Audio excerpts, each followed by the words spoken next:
सकता।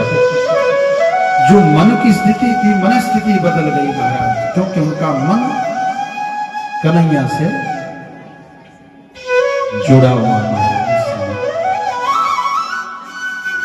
एक गोपी जब कृष्ण मिलन के लिए दौड़ी तो पति ने उसे पकड़ करके वो कक्ष में बंद कर दिया। उसने कहा, अच्छा आपने मुझे बंद कर दिया तो मैं इस शरीर से ही तो प्रेम है, प्यार है, मैं उन सब गोपियों से पहले वहां पहुंच कर दिखाऊंगा। तुम मेरे शरीर में शहद लगाओ और चाटो। वो उन गोपियों से पहले वहां पहुंच गई। एक गोपी अपने लाला को दुग्ध पान करा रही थी महाराज। बस बंसी की तान सुनी, पालने में लाला को छोड़ करके दौड़ पड़ी।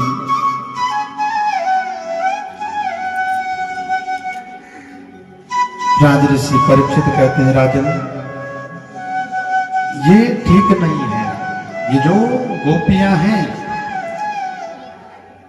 जो इनका प्रेम है, ये ठीक नहीं है। कृष्णम विदुहु परम कांतम न तो ब्रह्मतया मुने।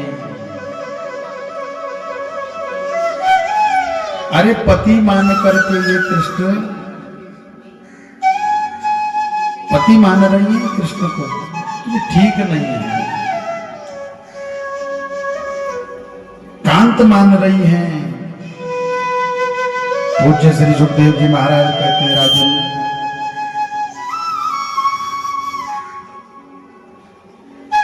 ये कांत मान रही हैं क्योंकि कन्हैया ही तो सबके पति हैं, परमेश्वर हैं, सब कुछ वही तो है। तो जैसे ही कन्हैया ने देखा तो वहां को गोपियां पहुंच गई और पहुंचते ही कन्हैया ने उन गोपियों का क्या किया? स्वागत किया। स्वागतम वो महाभागा प्रियम किम करवाणि वह। अरे सुस्वागत सुस्वागत, आप आई हो, मैं आपका स्वागत करता हूं। अब गोपियों ने सोचा कन्हैया हमारे आने पर हमारा स्वागत कर रहे हैं, इनको थोड़ा इनके मन में अभिमान आ गया, और अभिमान ही तो सबसे बड़ा शत्रु है हमारा। लेकिन कन्हैया ने जब पूछा ना आने का कारण बताओ, अरे अपने बच्चों को, अपने सास ससुर को, अपने पतियों को छोड़ करके और किसी पर पुरुष के साथ में चला जाना, आ जाना, ये ठीक नहीं है देवियों। अपने आने का कारण, अच्छा मैं समझ गया। गोपियां नीची नजर करके खड़ी। कन्हैया कहते मैं समझ गया। रजने साम गौर रूपा गौर सत्वान से बेता। समझ गया, शायद तुमने चंद्रमा नहीं देखा, अब देख लिया इतनी घोर रात्रि में। और कहीं सिंह ने, कहीं भालू ने आपको हानि पहुंचा दी, तब क्या होगा?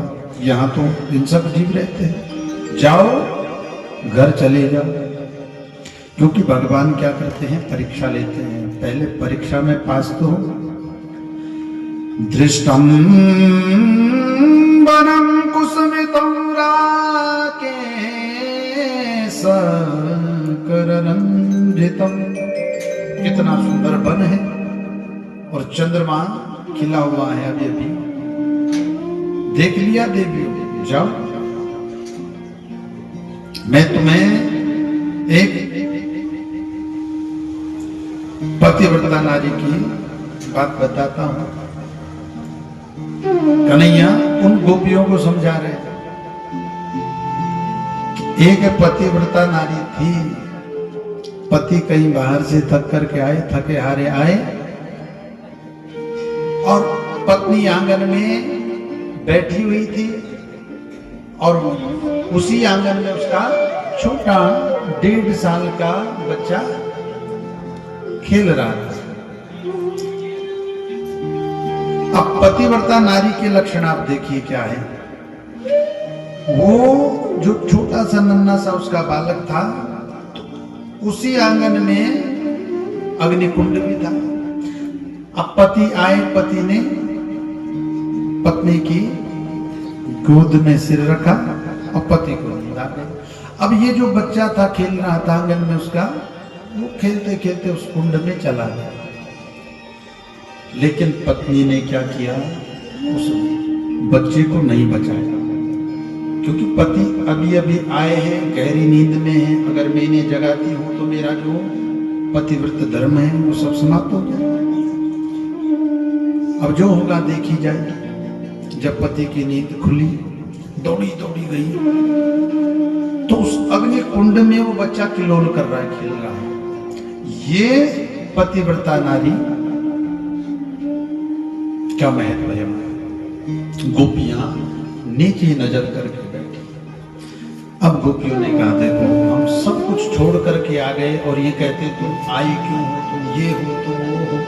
कन्हैया एक बात बताएं, हम भी जानते हैं, जो कथाएं आप सुना रहे हो वो हम भी तो जानते हैं। एक बात बताओ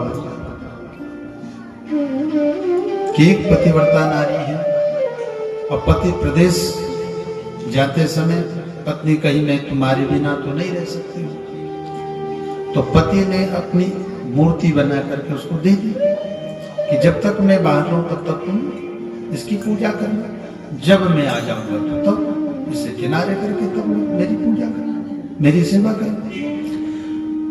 पति चले गए धनोपार्जन करने के लिए। पत्नी द्वार बंद करके और पति की सेवा करती। जो पति ने वो मूर्ति दी उसी में पति को मान लेती। अब कुछ समय बाद पति आए, पति द्वार पर खड़े हैं, द्वार खटखटा रहे हैं, तो क्या उस पत्नी को द्वार खोलना चाहिए, क्योंकि वो तो पति की सेवा में लगी है। जो पति मूर्ति दे करके गए थे उसको पूज रही है पति के रूप में। कन्हैया ने कही तो सीधी सी बात है, जब सच्चे पति आ गए तो झूठे पति को क्यों पूजने में लगी है। तो मीरा ने भी तो वही कहा, क्या कहा, बर बरियो गिरवर को जो चुड़लो अमर हो जाए। ऐसे पति को क्या वरूं जो जन्मे ही मर जाए। बर बरियो गिरवर को चुड़लो अमर है जाए। कन्हैया ने कहा जब पति द्वार पर खड़े हैं तो उसे द्वार खोल करके और पति की सेवा में लग जाना चाहिए। तो कहा तुमने ही सही निर्णय कर लिया है, तो सच्चे पति तो तुम ही हो हमारे, तो हमें उन झूठे पतियों के पास में क्यों भेज रहे हो। अब कन्हैया जैसे ही उनके साथ में क्या करने लगे, रास लीला करने लगे। तो गोपियां बीच में थकती हैं तो कन्हैया किसी को तांबुल समर्पित करते हैं, किसी को पंखा देते हैं महाराज। तो गोपियों को अभिमान होने लगा कि कन्हैया देखो हमारे बीच में और हमारे जैसा हम चाहते हैं वैसे कर रहे। तो उनके अभिमान रूपी मद को हटाने के लिए लाला वहां से राधा जी को लेकर के अंतर्ध्यान हो गया। बीच में राधा जी को भी क्या गुमान हो गया। राधा जी ने कहा मेरे से पैदल नहीं चला जाए। कन्हैया ने कहा मेरे कंधे पे चढ़ जाओ। वहां से वो अंतर्ध्यान हो गए। अब देखो वहां जो स्थिति थी वो बदल गई। वहां की स्थिति ऐसी हो गई मानो इनको ये लगने लगा ये कृष्ण विरह में ऐसे उस विरह रूपी अग्नि में ऐसे जलने लगे। इन्हें ये एक गोपी गई, दूसरी गोपी पूतना बन गई। कृष्ण बनी गोपी ने पूतना बनी गोपी को मार दिया। एक गोपी कृष्ण बन करके गिरिराज को उठाने, मतलब ये ऐसी मनस्थिति परिस्थिति इनकी बन गई। बाद में इन्हें होश आया कि हमारा कन्हैया हमें छोड़ करके चला।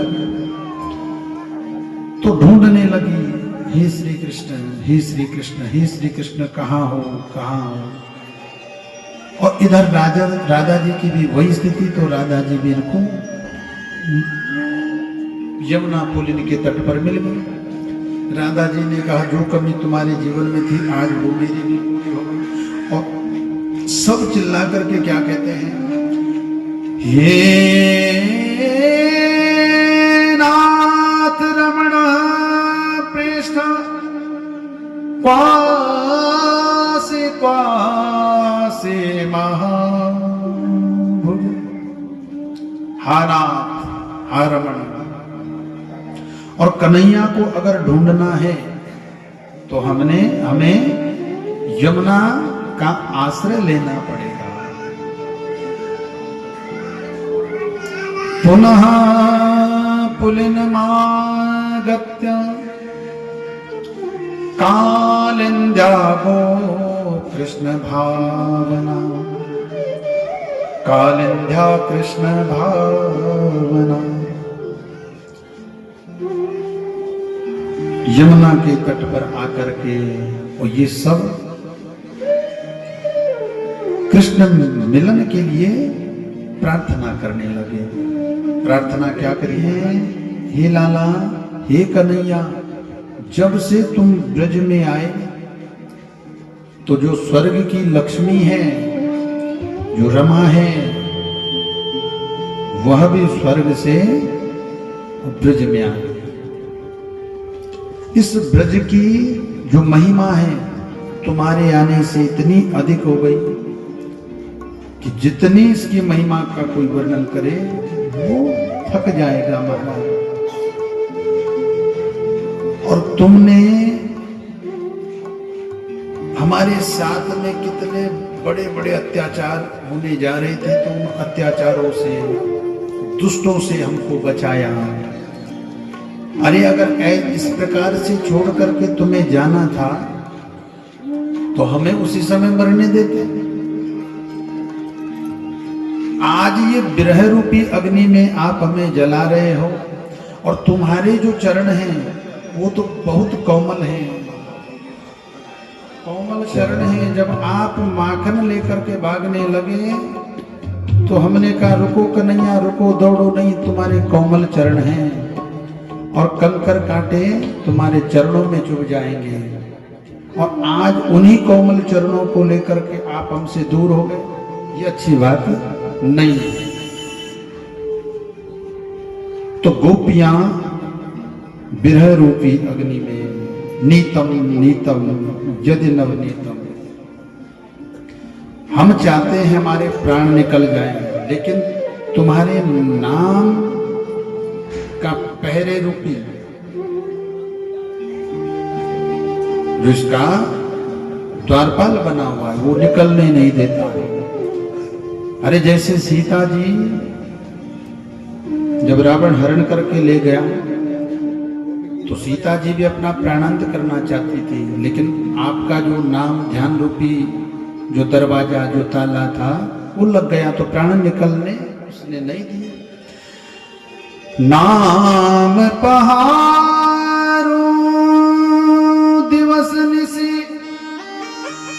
ध्यान तुम्हार कपाट,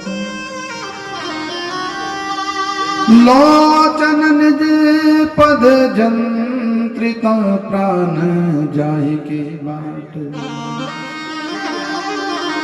गोपियां कहती हैं, माता जानकी के प्राण पहरेदार को धक्का देकर निकलना तो चाहते हैं, लेकिन ध्यान रूपी जो आपका द्वार है वो लग जाता है, और ध्यान रूपी जब द्वार लगता है तो वो प्राणों को निकलने नहीं देता है।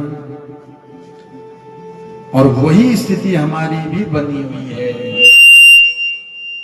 जो कथा है, अमृतमयी जो कथा है वो हमारे प्राण नहीं निकलने देती। तो कन्हैया ने जब देखा कि गोपियां ज्यादा दुखी हो गई है तो कन्हैया फिर प्रकट हो गए। जैसे कन्हैया बीच में प्रकट हुए, कन्हैया को ऐसे देखने लगी टेढ़ी नजर से, जैसे मानो खा जाए। अब कन्हैया ने गोपियों के बीच में रास लीला प्रारंभ कर दी महाराज। इतने में वहां कामदेव जी आ गए। कामदेव ने कहा पहले मेरे से तुम्हें लड़ना होगा, युद्ध करना होगा। तो कन्हैया ने कहा कौन सा युद्ध करना है आपसे, मैदान वाला करना है या किले वाला युद्ध करना चाहते हो, कौन सा करना चाहते हो? तो काम ने कहा किले वाला युद्ध तो मैं रोज करता हूं, आज मैदान वाला युद्ध, आज मैदान वाले युद्ध को करना चाहता हूं। लेकिन काम ने बाणों की बौछार कर दी महाराज। दो दो गोपियों के बीच में और एक कन्हैया, और रास होने लगा। काम उल्टा लटक गया महाराज।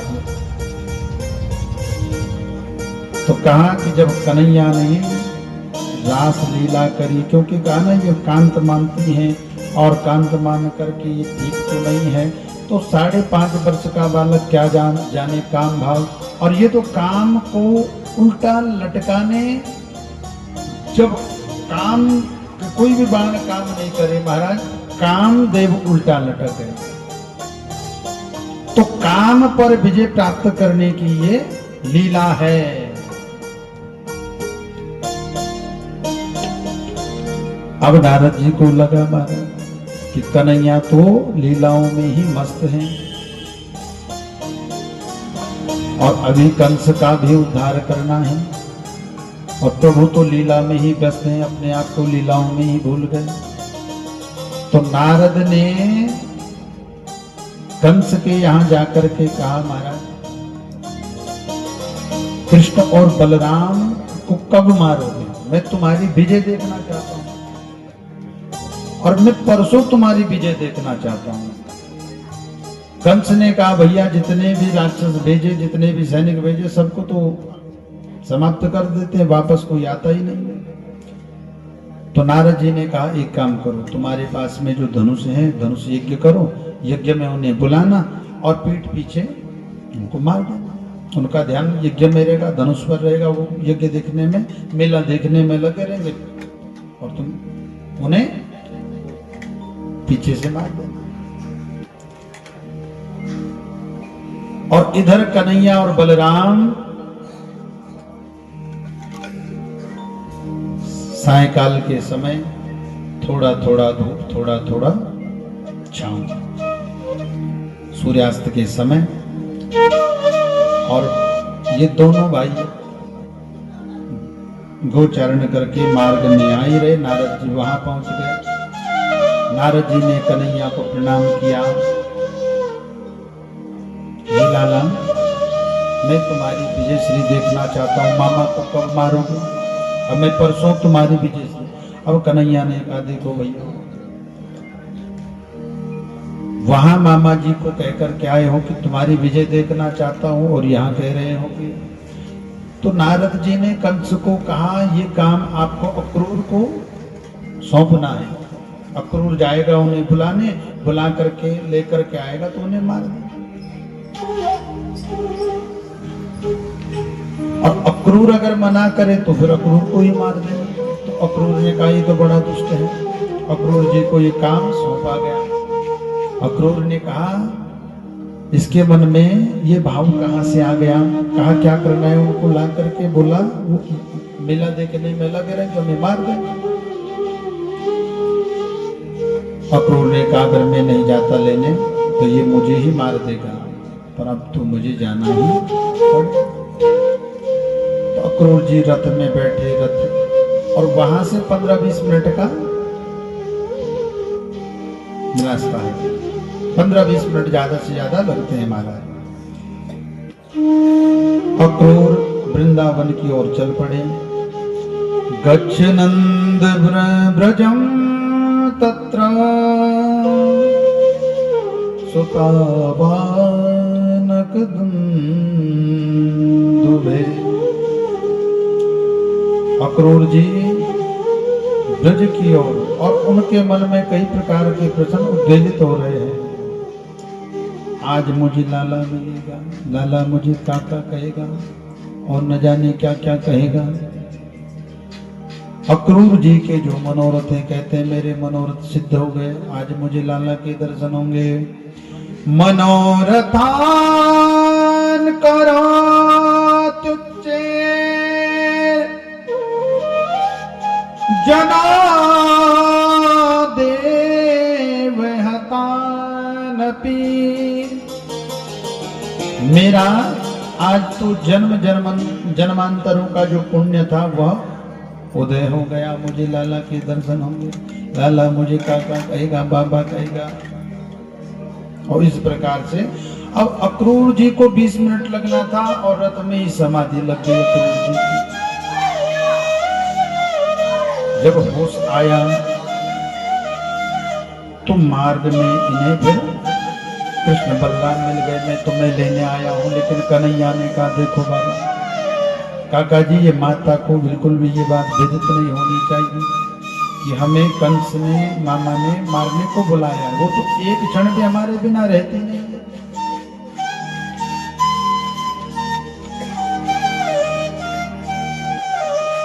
तो अक्रूर जी ने कहा ठीक है। अक्रूर जी जैसे ही महल में आए, ब्रज में सारा समाचार फैल गया महाराज, कोई परदेसी आया है, कोई परदेसी आया है, और कन्हैया हमको छोड़ करके अब वहां जाना चाहते हैं। तो सारे ब्रजवासी गोप गोपियां जब रात्रि में मैया यशोदा ने सबको भोजन कराया, अपने आप भोजन पाने बैठी, एक ग्रास मुख में लिया था, इतने में अक्रूर जी ने कह दिया कि मैं कृष्ण बलराम को लेने आया हूं। मैया का जो ग्रास था वो छूट गया। सारे ब्रज में समाचार फैला हुआ है, सारी गोपियां द्वार पर खड़ी हैं, सब एक दूसरे के पास रोती बिलखती हुई क्या कहती हैं, अहो विधाता न क्वचिद दया संयोज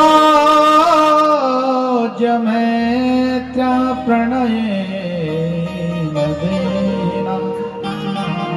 हे विधाता तेरे मन में जरा भी दया नहीं है, जरा भी तेरे अंदर करुणा नहीं है, और तू भी क्रूर बन करके आई है कृष्ण बलराम को लेने।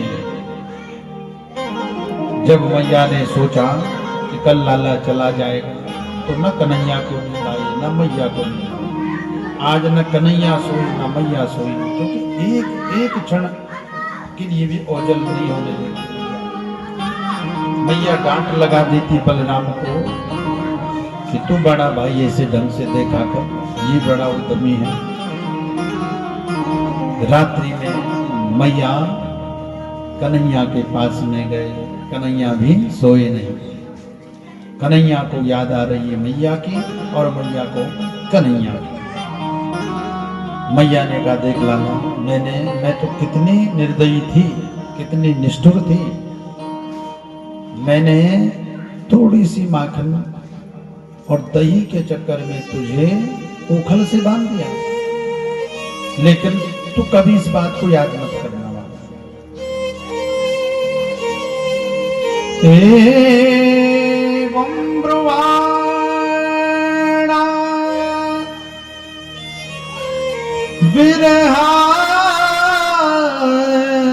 विरहातुरावृषं ब्रजस्त्रिया कृष्ण विसत मानसा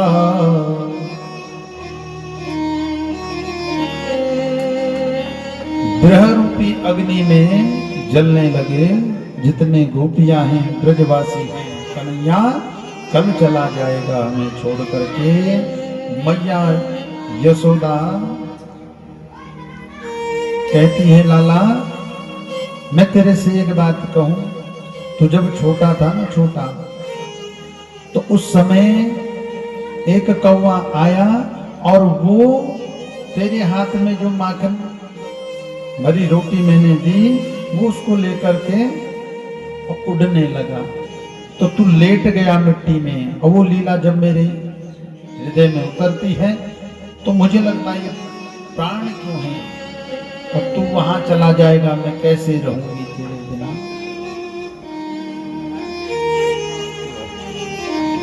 नंद बाबा ने कहा, देखो देवी, कब तक इन्हें घर में छुपा करके रखोगे, और तुम्हें ज्यादा ही है तो मैं इनके साथ में चलता हूं।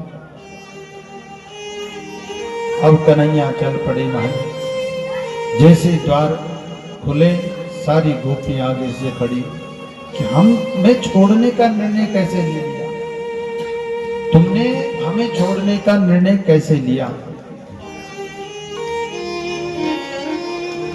कन्हैया ने कहा, देखो देवी, आप तो सब जानती हैं, मेरी जो आगे की लीलाएं हैं वो तो तभी होनी है जब मैं जाऊंगा, वो आप सब समझदार हैं। गोपियां कहती है, ठीक है लाला, अब हम मथुरा माखन बेचने नहीं आएंगे, क्योंकि हम आएंगे तो हमारे आने से तुम्हें कष्ट होगा। तो जब से कन्हैया गई महाराज, माखन बेचना बंद कर दिया गोपियों ने। उस समय की वो करुणा करंद, उस समय की वो विरह वेदना, उस समय की वो विरह की। कन्हैया जब रथ में बैठे, गोपियां आगे लेट गई, ब्रजवासी लेट गए हमारे ऊपर से, रथ चलाओ तब जाना। कन्हैया ने सबको मनाया कि मेरी आगे की लीलाएं हे देवियों आप समझती हैं तभी पूर्ण होंगी। कन्हैया जैसे रथ में बैठे तो समस्त गोपियां, यशोदा मैया सब देख रही हैं कि लाला को याद आएगी और लाला रथ से उतर करके हमारे पास आ जाएगा। लेकिन रथ की धूल उड़ती रही, जहां तक धूल चमकती रही वो देखते रहे। मैया दौड़ी दौड़ी गिरती पड़ती आई, कन्हैया रथ से उतरे, मैया के अंकों में लिपट गए। मैया को समझाया, मां मैं परसों आ जाऊंगा।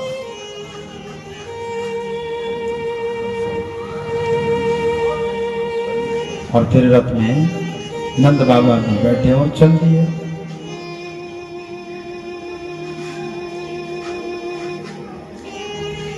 अब मथुरा में जब ये गए महाराज, तो मथुरा में क्या हुआ कि जो घाट था, उस मार्ग में जो घाट था, धोबी घाट, तो वहां पर धोबी क्या कर रहा था, कपड़े धुल रहा था। तो इन्होंने सबने, ब्रजवासियों ने कन्हैया के सहित, मामा जी राम राम, तो अच्छे अच्छे वस्त्र देख करके सब कहे लाला ये वस्त्र हमें चाहिए। तो इन्होंने राम राम जब करी तो धोबी ने इनकी, वो कंस का धोबी था, अभिमानी था, तो उसने जय श्री कृष्ण इनकी स्वीकार नहीं करी। उल्टा उन्हें कुछ कहने लगा। क्या कहने लगा कि जो काम महाराज कंस करेंगे वो कहीं मैं ही न कर लूं, इससे बढ़िया है यहां से भाग। और एक छोटा सा जो गोप सखा कन्हैया का हाथ पकड़े हुए, कन्हैया वो पोतना वाले हाथ से इसे दिखा दे, पोतना वाला हाथ, और बाकी पीछे से मैं हूं। तो कन्हैया ने उस धोबी के मुख पर ऐसे हाथ घुमाया कि उसका भी प्राणांत हो गया। और फिर वो सारे वस्त्र पहन लिए। वस्त्र पहन करके जब मार्ग में चले तो मार्ग में क्या हुआ कि वो जो वस्त्र थे वो शरीर के अनुकूल तो थे नहीं, लंबे लंबे बाजू लंबे। और वो क्या हो रहा था कि मार्ग में जो है वो सफाई करते हुए, पोछा लगाते हुए चल। कन्हैया हमें शर्म सी लग रही है भैया। तो कन्हैया ने कहा तुम चाहते क्या हो? हम चाहते हैं कि इन्हें दर्जी के पास जरा ठीक ठाक कर। तो एक दर्जी था, वो कृष्ण का भक्त था, उसने देखा खिड़की से, उस सबको बुलाया और जिसका जैसा स्वरूप उसके वैसे स्वरूप में ही वस्त्र तैयार कर दिए और सुदामा नाम के माली से माला पहन ली। अब मार्ग में रह गई, सब चीज तो ठीक हो गया, अब रह गई कमी किसकी? चंदन की। तो वहां मार्ग में कुब्जा, जिसके घिसे चंदन को कौन पहन लगाते हैं? कंस महाराज। का तुम वरार्वे तदुहानुलेपनम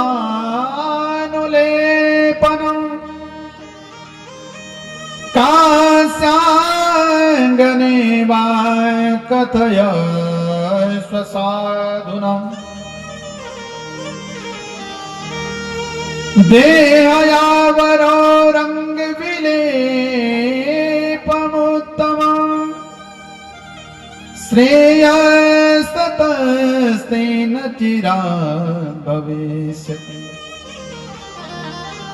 हे देवी, हे सुंदरी, बताओ, जिसको संसार के लोगों ने कभी सुंदरी नहीं कहा, क्या कहते थे लोग? कुब्जा, त्रिवक्रा, 3 जगह से टेढ़ी माला।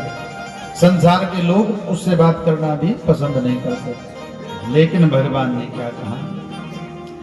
हे सुंदरी, हे देवी, आपके हाथ में जो ये चंदन है, अगर आप ये चंदन हमें लगा देती तो बहुत सुंदर, बहुत अच्छा हो जाता। जब उसने सुंदरी सुना, उसने कहा, आज तक मुझे किसी ने सुंदरी तो कहा ही नहीं। कन्हैया ने सुंदरी कहा, तो कुब्जा ने चंदन लगाया। अब तो सब चंदन लग गया है, सुंदर वस्त्र हो गए, सब आनंद से। तो ये कुब्जा अपना परिचय देती है। दास्म्यहं सुंदर कंस सम्मता त्रिवक्त्रनामा हयनुलेप कर्मण। मैं कंस की दासी हूं, त्रिवक्रा, लोग कुब्जा कहते हैं मुझे। 3 जगह से कमर टेढ़ी है, लेकिन आपने आज मुझे, मेरे जीवन का ये पहला दिन है कि जिसने मुझे सुंदरी कहा। तो भगवान सुंदरता पर किसी की मोहित नहीं होते, वो भाव पकड़ते हैं, मन के भाव। और कुब्जा को परम सुंदरी बना दिया, एक झटका ऐसे दिया कि उसका जो टेढ़ापन था सब ठीक हो गया। अब धोबी के वस्त्र भी दे दिए, दर्जी से वस्त्र ठीक ठाक भी कर लिए, माली से माला भी पहन ली और कुब्जा से चंदन भी लगा लिया।